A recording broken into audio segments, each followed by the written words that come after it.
So let's start. Ladies and gentlemen, let's turn our attention to a remarkable individual who is set to share her wealth of experience and insights with us today. Raina Gandhi, a certified executive coach, change management professional, the founder of Rising Tide Consulting, brings over 20 years of industry experience in financial services, non-profit, higher education, and professional services. With a commitment to adapting her practice to unique cultures of each organization, Raina serves as a trusted advisor, helping leaders overcome challenges, break through barriers, and carve out fulfilling careers. Her passion for leveraging the strengths and design thinking to drive engagement and growth is a testament to her innovative approach.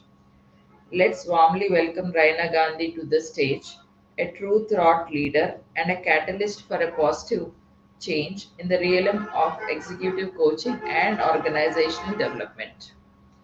Thank you. So that was Raina Gandhi. Ladies and gentlemen, please stay tuned for her exciting speech. Hi, everybody. Thank you. I am going to see if I can share my screen. So give me 1 second. And I'm going to do slideshow.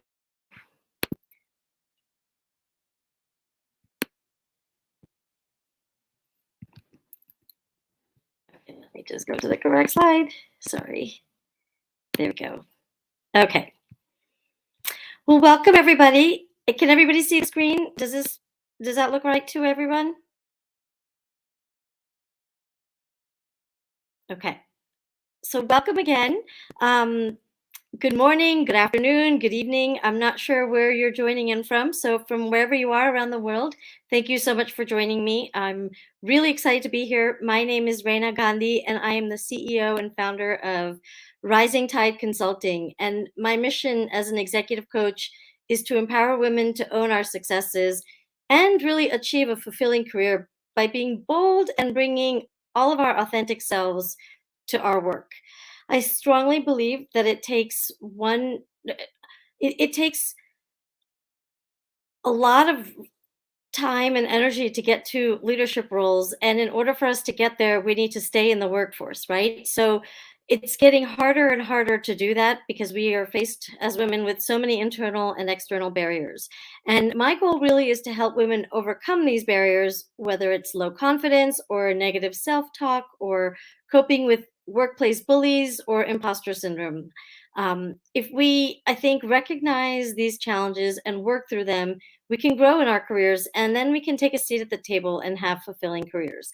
But I think it's not just getting a seat at the table and making room for other people at the table. I think another big part of this is really bringing our feminine energy and individuality to the table. And what I mean by that is, women inherently, and this is somewhat generalizing, but we are known to be the more inclusive, the more fair, the gender that has stronger listening skills. And these are all the things that make us who we are. And I think organizations are missing out because a lot of times we want to fit in with the others at the table. And in order to do that, we end up bringing our masculine energy, right? So we're in the minority, then we're bringing in our masculine energy, and organizations aren't really benefiting from our unique perspectives, and they're not really hearing our unique voices.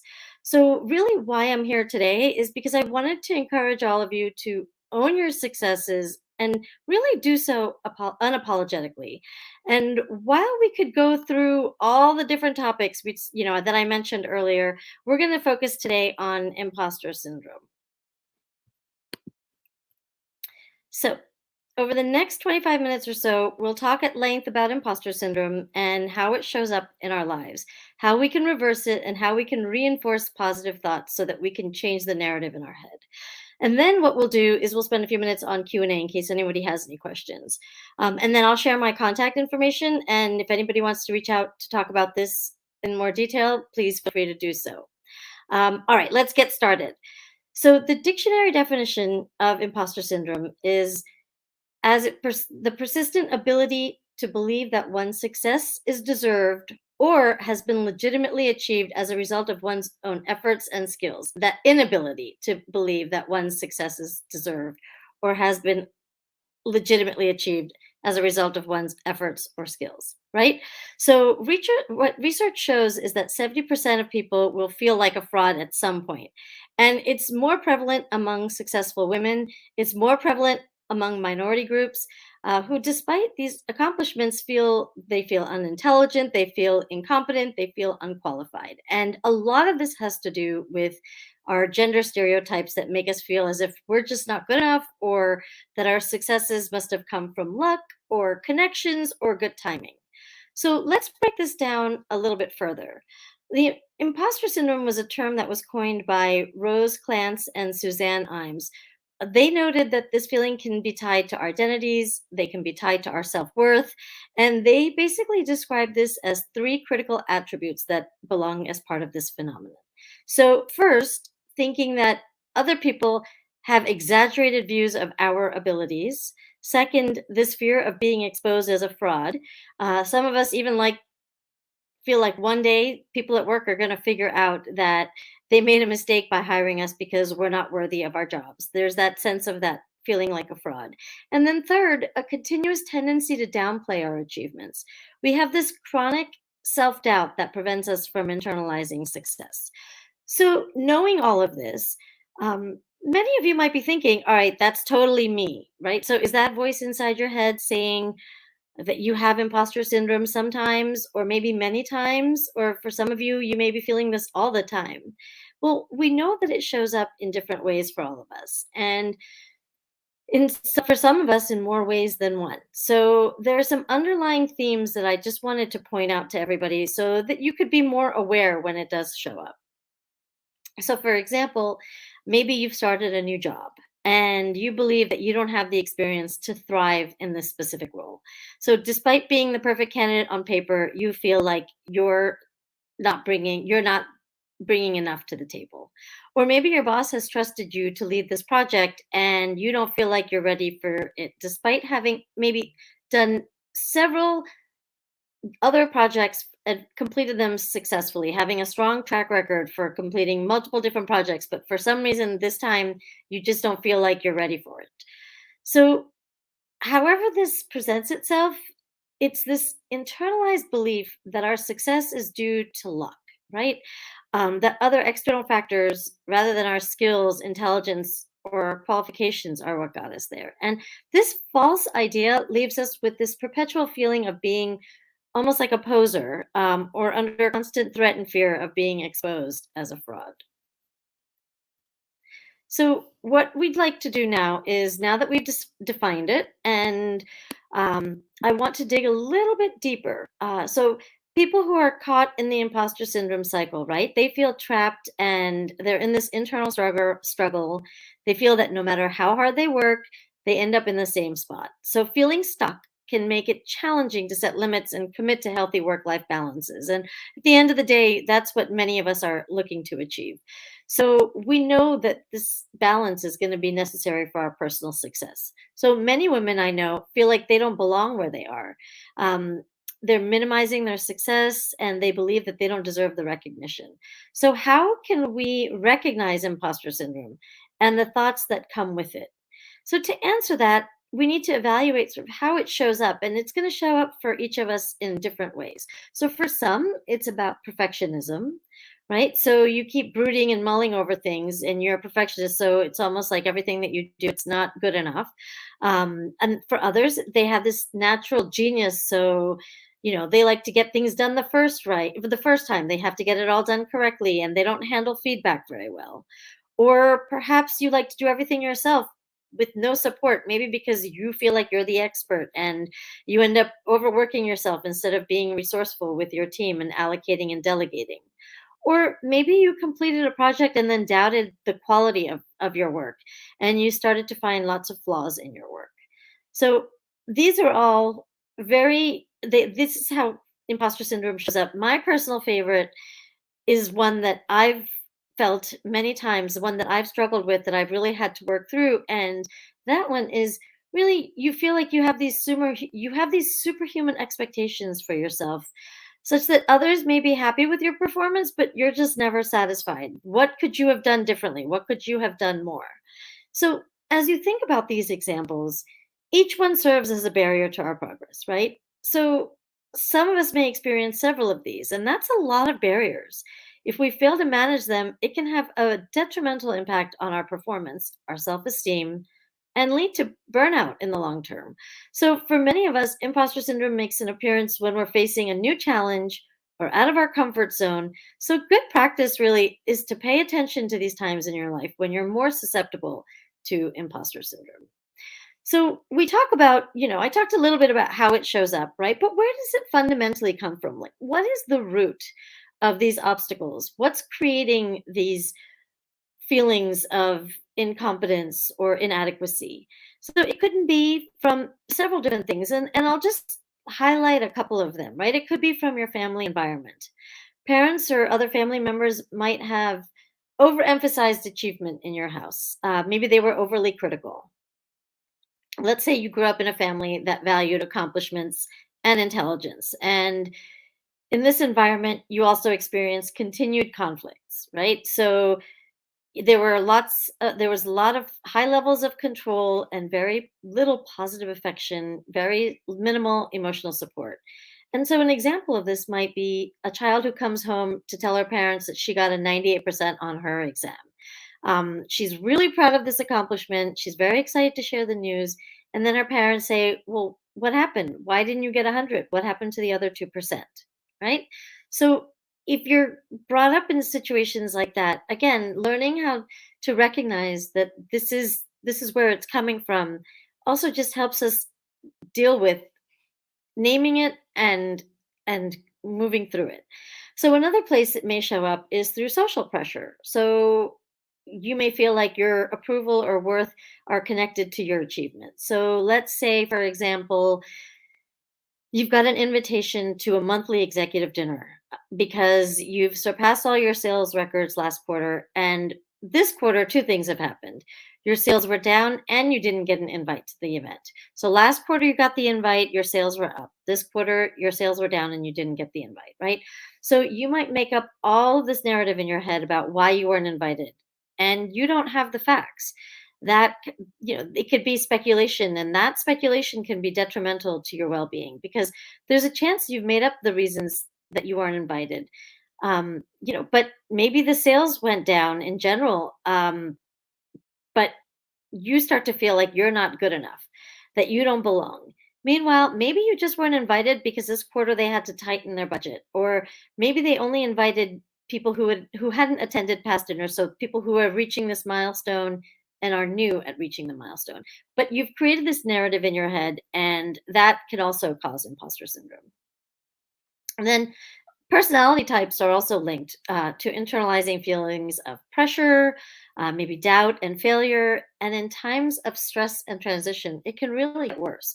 So, for example, maybe you're an introvert and um, you process your feelings internally, right? So you don't really work through them by communicating outwardly. What happens is when you internalize these negative emotions, it becomes a habit of negative self-talk, and that can cause you to belittle your achievements. So that also impacts your imposter syndrome. So if you find yourself attributing your success to external variables and don't believe you've earned it through your own efforts, or you're feeling like you're not enough, not qualified enough, not smart enough, maybe you have a different background than your team members and you feel paralyzed by your comparisons, or you're in a perpetual cycle and unable to internalize your successes or your competencies or your skills, and then you end up exaggerating your shortcomings, right? So then you're getting hit by both sides and setting unrealistic expectations and goals, and then feeling bad when you don't achieve those expectations that were unrealistic to begin with. So maybe you're avoiding new opportunities and challenges because you are worried that, and you're fearful that you won't be able to compare them, you won't be able to compete with them, or you'll be found as a fraud. Um, I'm not a fan of fake it until you make it, right? I'm a fan of objectively recognizing your strengths and working with your strengths. So if you are not taking on opportunities and challenges, then you're also missing out on potentially opportunities that are going to advance your career. So placing your value on your ability to do it all and with excellence, if you're displaying perfectionist tendencies, that also is going to impact your performance and your ability to overcome imposter syndrome. So, all right, you've got imposter syndrome. So, what does that mean, right? So, to recap, let's just think this through. You're not believing that you've earned your success. You're feeling like you're not enough. You're unable to internalize the success. You may avoid new opportunities and you may place value on your ability to do it all with excellence, right? As I just mentioned. So, what does that mean then? So, what that means is while it's okay to evaluate yourself, it becomes a problem when you're overwhelmed by these thoughts, and especially if these thoughts are negative. So, recognizing the signs is not enough. And it's critical to reverse our thinking and create positive new thoughts, right? So, how do we go about doing that? And I think, honestly, I think the most effective way to do that is to really just turn and face it. You recognize it, now you're facing it. Even if you don't like what you see, if you know what you're looking at, you can put a name to it. It gives you the control to change what you don't like, right? If you're not recognizing when imposter syndrome presents itself, then you're ignoring it and you're disempowering yourself from the situation entirely because there's nowhere to go if you're not even accepting that this is what's going on. So let's take another example. Let's say someone has a hard time feeling like they're contributing and they feel like they're at their best. So let's call this person, let's give her a name. Let's call her Maya. So here's the thing. How is Maya defining her best? She's saying that she's not at her best. But it isn't easy to define what it means to be the best because we think of it as an either or circumstance, right?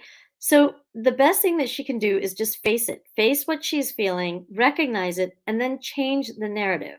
So, how she might go about doing that is instead, maybe she can think of people having a variety of areas where they're the expert and the other areas where they're not the expert.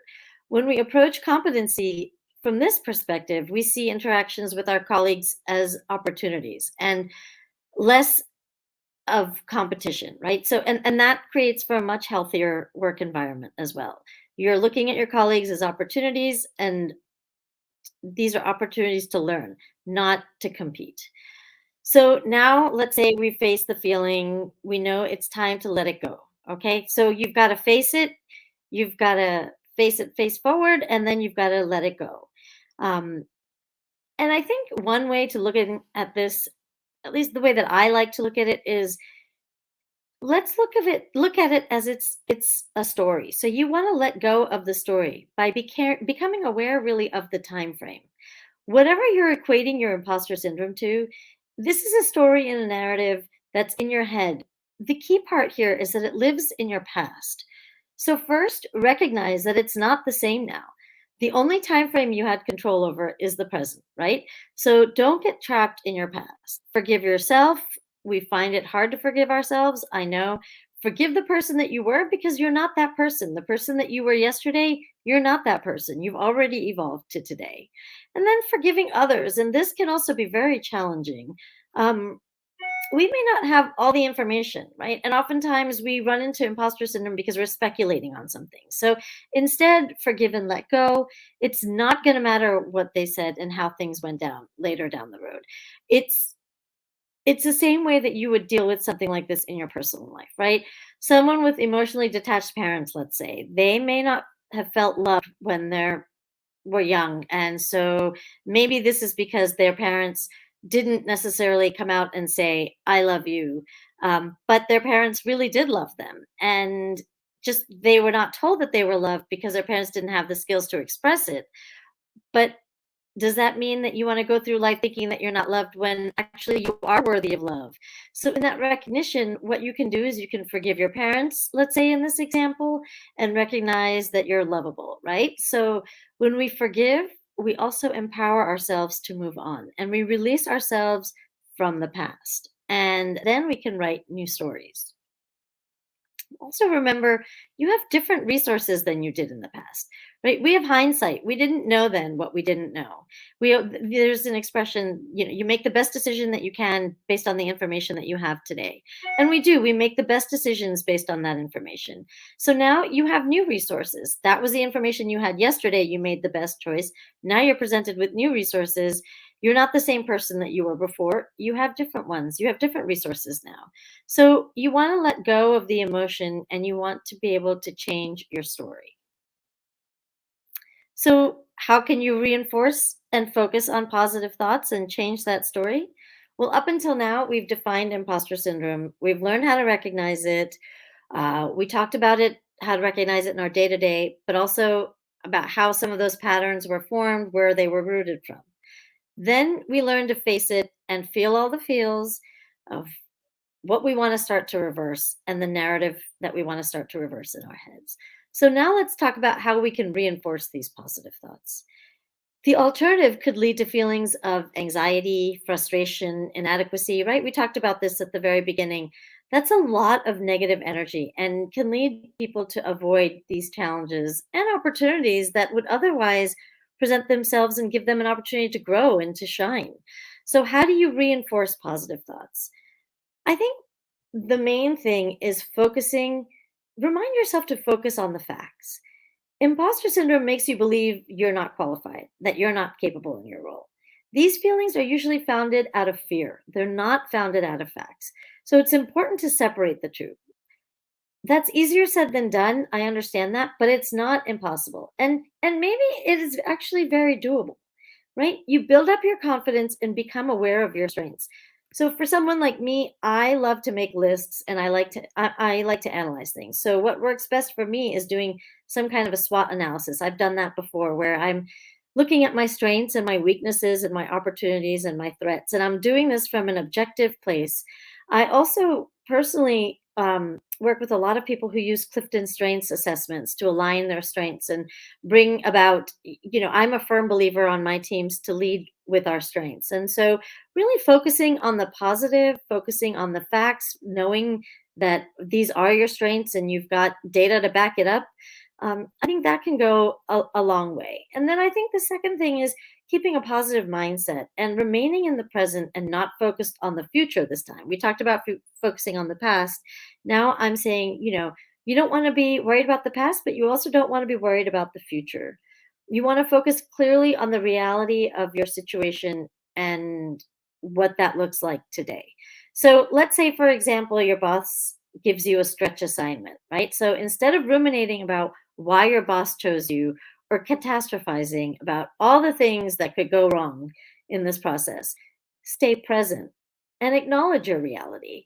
Your boss believes you can do it. Your boss has the trust in you and believes that you can do a good job. So do the work and do it well and have that faith in yourself. And I understand it's very easy to say that, but I think doing a lot of this practicing, recognizing it, naming it, accepting it, dealing with the feelings, all of those things I think are part of that process. So that when it does come to you in different forms, that you're not surprised by it, that you can face it. All right, so we've said focus on the positive, focus on the facts, but that doesn't mean that your feelings are not going to be valid, right? I don't think that I'm not asking you to ignore your emotions. You want to understand the narrative and the story behind the feelings that you have. So remind yourself that your feelings are feelings, they're not reality. Your feelings if you're feeling unqualified, this doesn't mean you are unqualified. If you are going to acknowledge and validate your feelings, then you need to also learn to let them go. So you can reverse the narrative and reframe your thought process, right? So your thoughts are incredibly powerful. How you perceive the world, how we perceive ourselves, that's what shapes our reality. So this can be a good thing and this can be a bad thing. If you're feeling like you're not enough, if you reshape the way you think about yourself and set realistic goals, what's going to end up happening is you're going to begin to see yourself as deserving of your place, whether it's a new role or it's maybe with a new team or you're just getting praises for your accomplishments, right? And then The next suggestion I'm going to give is one that I personally find also hard. I'm a very private person, um, but when I've done it, it has only served me well. And so I'm going to share it with you. I highly recommend that you share your feelings of imposter syndrome, what it is that you're going through. Just going through this can be very isolating. Talk to a friend, talk to a colleague, talk to a mentor, somebody that you trust. If you have an honest conversation, then, I can't emphasize enough how good that's going to feel to you as well as to the other person, because now you're giving the other person permission to talk about what's going on in their heads, and they can now be honest as well. So someone's got to take that first step. And who knows, they may have some good insights for you, or they may be struggling with something similar and have worked through some of it and maybe be a couple of steps ahead in the process. Or maybe you're going to be able to help them because you're a couple of steps ahead in the process.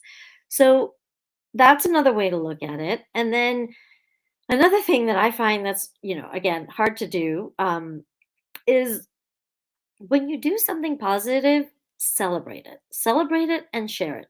You want to share your accomplishments with your coworkers or someone that you trust outside your work, right? You're not showing off. You're taking a pause. You're honoring yourself. This is hard for me too. So, if you're going to write a post on LinkedIn and you're going to celebrate your new job, maybe mention something that you learned during the hiring process. What's the point of being the world's best secret? You're excellent at XYZ, but you're not able to share it. Somebody else out there might be able to gain some help from whatever it is that you're sharing, right? You've got to put yourself out there. And I'm not necessarily advocating for external validation. I think that that external validation can only go so far. I think seeing your brilliance appreciated by others, though, can help you let go of this notion that you're a fraud. All right. So before we go into the questions, we have about 5 minutes left, as I had mentioned. I want to leave you with some thoughts. Your life is shaped by your actions, your choices, your decisions. So just as you would take responsibility for all your shortcomings, I'd like you to remember to take responsibility of your achievements. If you don't believe your expertise, you don't feel empowered by your talent, how will others believe in it, right? If you don't think that you're going to be able to achieve your goal, then how will others believe that you're going to achieve your goal? And use resources that work best for you. I like to keep an email folder. So, this is something that I do. I keep a little email folder with positive feedback and praise that I've received over the years.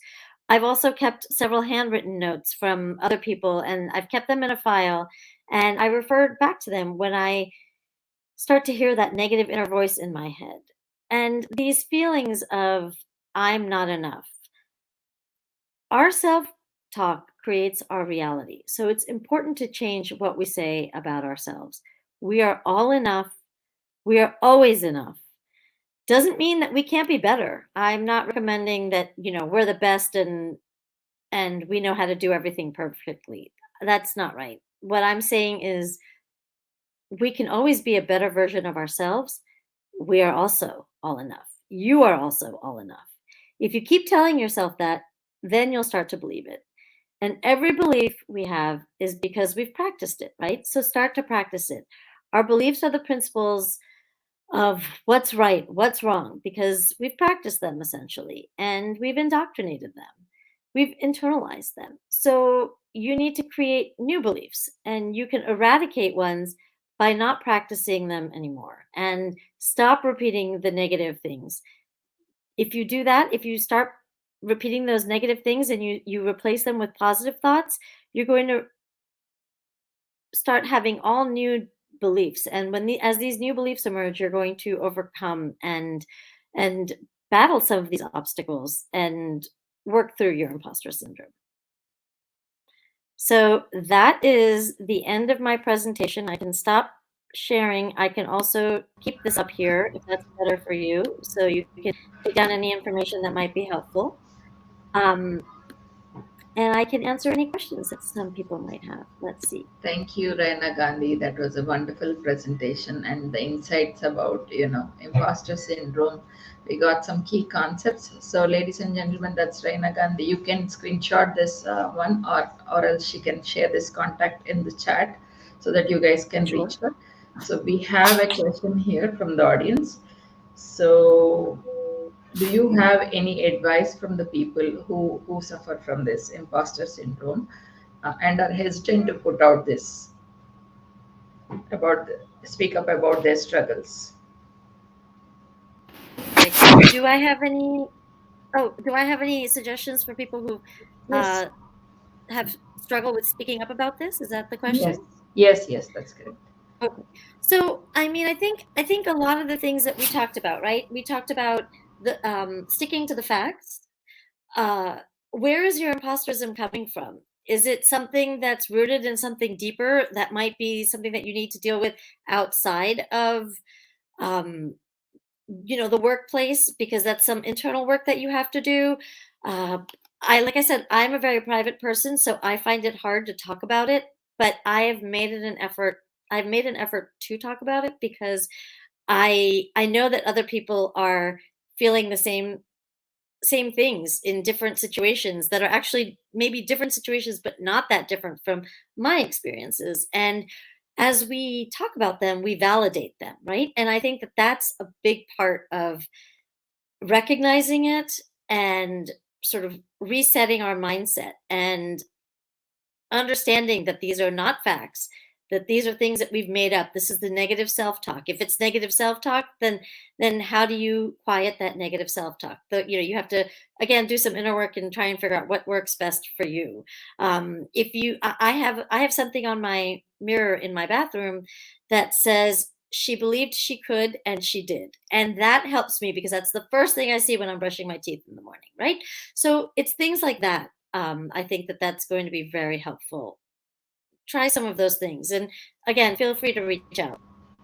Thank you for the suggestions, Raina Gandhi. So, if anybody has any more questions, please reach out to her. She dropped in her email, and you can screenshot this as well.